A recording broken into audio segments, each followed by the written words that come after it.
नमस्कार दोस्तों, मैं हूं विशाल मलिक और इस वीडियो में मैं आपसे बात करने वाला हूं जीएसटी के बारे में, यानी goods and services tax. GST एक नया टैक्स सिस्टम है जो 1 जुलाई 2017 से इंडिया में लागू होने वाला है। इंडिया में पहले अगर आप शॉपिंग करने जाते होगे तो उस पर आपको वैट टैक्स देना पड़ता था। अगर किसी मूवी को देखने जाते थे तो उस पर आपको एंटरटेनमेंट टैक्स देना पड़ता था, या अगर आप कोई सर्विस प्रोवाइड करते थे तो आपको सर्विस टैक्स देना पड़ता था। किसी अगर कंट्री से बाहर से प्रोडक्ट को इम्पोर्ट कराते थे तो कस्टम ड्यूटी टैक्स देना पड़ता था। अब इन सभी टैक्स को हटाकर एक नया टैक्स सिस्टम लाया जा रहा है, जीएसटी। दोस्तों, इस वीडियो में मैं आपको बताऊंगा कि जीएसटी के अंतर्गत आपको किन किन चीज़ों पे कितना कितना % टैक्स देना होगा। तो सबसे पहले मैं आपको बताना चाहता हूं कि जीएसटी पहले से ही 160 कंट्रीज में लागू कर दिया गया है। इंडिया में लागू होने से पहले जीएसटी टैक्स 3 टाइप का है। सीजीएसटी यानी central goods and service tax, यह टैक्स सेंट्रल गवर्नमेंट द्वारा लिया जाएगा। दूसरा एसजीएसटी यानी state good and service tax, यह टैक्स स्टेट गवर्नमेंट द्वारा लिया जाएगा। एंड तीसरा आईजीएसटी यानी inter state goods and services tax, यह टैक्स सेंट्रल गवर्नमेंट द्वारा लिया जाएगा।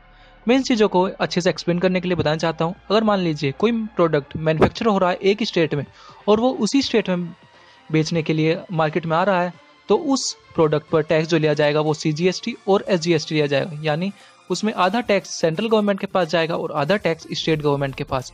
मान लीजिए कोई प्रोडक्ट अगर एक स्टेट में मैन्युफैक्चर हो रहा है और बेचने के लिए वह दूसरे स्टेट में भेजा जा रहा है, तो उस पर टैक्स लगेगा आईजीएसटी यानी inter state goods and services tax. यह टैक्स सेंट्रल गवर्नमेंट द्वारा किया जाएगा। भारत के कुछ इकोनॉमिस्ट का मानना है कि जीएसटी के आने से गवर्नमेंट पर कोई भी खास असर नहीं पड़ेगा, बल्कि इकोनॉमी 4.2% तक बढ़ सकती है। दोस्तों, अब मैं आपसे बात करता हूँ कि आपको किस प्रोडक्ट पर कितना टैक्स देना पड़ेगा। इंडिया में जीएसटी को 7 टैक्स स्लैब में डिवाइड किया गया है। 0.25%, 3%, 5%, 12%, 18% एंड 28%। सबसे पहले मैं आपको बता देना चाहता हूँ कि वह कौन कौन से प्रोडक्ट है जिन पर आपको कोई भी टैक्स देना नहीं पड़ेगा।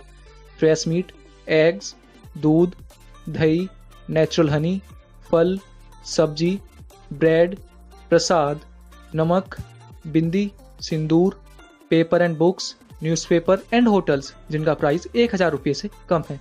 दोस्तों, इन पे टैक्स ना लगने का मतलब यह नहीं है इन पे बिल्कुल टैक्स नहीं लगेगा। हो सकता है ये प्रोडक्ट अगर किसी चीज़ में पैक्ड होकर आ रहे हैं तो उनकी पैकिंग पर टैक्स लग सके। इसके बाद आता है 0.25% टैक्स स्लैब। इसके अंदर आएगा रफ डायमंड, यानी वो डायमंड जिसकी अभी तक कटिंग नहीं की गई है। आपको अगर उस डायमंड को आप खरीदते हैं तो आपको 0.25% का टैक्स देना पड़ेगा। अगर आप गोल्ड को खरीदते हैं तो गोल्ड पर आपको 3% का टैक्स देना पड़ेगा। अगर आप कोई भी पैक्ड फूड आइटम को खरीदते हैं या कपड़े खरीदते हैं जिनकी कीमत 1000 से कम है, या चप्पल जूते खरीदते हैं जिसकी कीमत 500 से कम है, टी, कॉफ़ी, पिज़्ज़ा, केरोसिन, कोयल, मेडिसिन, या आप ट्रांसपोर्ट सर्विस लेते हैं रेलवेज या एयरपोर्ट टाइप, या आप किसी स्मॉल रेस्टोरेंट में रुकते हैं, तो उस पर आपको 5% का टैक्स देना पड़ेगा। अब मैं बात करता हूँ 12% टैक्स स्लैब के बारे में। इसमें अगर आप कोई भी कपड़े खरीदते हैं जिसकी कीमत 1000 से ज़्यादा है तो आपको 12% टैक्स देना पड़ेगा। या आप बटर, चीज़, ड्राई फ्रूट्स, आयुर्वेदिक मेडिसिन खरीदते हैं, या आप फ्रूट जूस लेते हैं या अगरबत्ती खरीदते हैं, तो उसके ऊपर भी आपको 12% टैक्स देना होगा।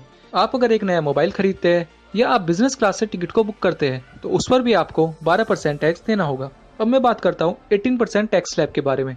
अगर आप कोई भी फुटवेयर लेते हैं जिसकी कीमत 500 रुपये ज़्यादा है तो उस पर आपको 18% टैक्स देना पड़ेगा। या अगर आप बिस्किट, पेस्ट्रीज, केक, जैम या मिनरल वाटर लेते हैं उस पर भी आपको 18% टैक्स देना होगा। कैमराज और स्पीकर पर भी 18% टैक्स डिसाइड हुआ है। अगर आप एसी होटल्स में रुकते हैं तो उस पर भी 18% टैक्स होगा। और अपने telecom services, branded garments, IT and financial services पर भी 18% टैक्स डिसाइड हुआ है। अब मैं बात करता हूँ 28% टैक्स स्लैब के बारे में। 28% के अंदर आते हैं अल्कोहल, बीड़ी, सिगरेट, च्युइंगम, चॉकलेट, पान मसाला, पेंट, डिओड्रेंट्स, और इसके अंदर सिनेमा भी आता है। अगर आप 5 स्टार होटल में रुकते हैं तो भी आपको 18% टैक्स देना होगा। और अगर आप कोई बड़ी मशीनरी या एटीएम या वॉशिंग मशीन या लैपटॉप खरीदते हैं तो उस पर भी आपको 28% टैक्स देना होगा। दोस्तों, आशा करता हूँ आपको यह वीडियो अच्छी लगी होगी। दोस्तों, अगर आपको यह वीडियो अच्छी लगी है तो इस वीडियो को लाइक कर दीजिए और इस वीडियो को अपने दोस्तों के साथ भी शेयर करें। इस चैनल को सब्सक्राइब कर दीजिए। मैं इसी तरह की वीडियोस आपके लिए लेकर आता रहता हूँ। Thanks for watching. जय हिंद, वंदे मातरम।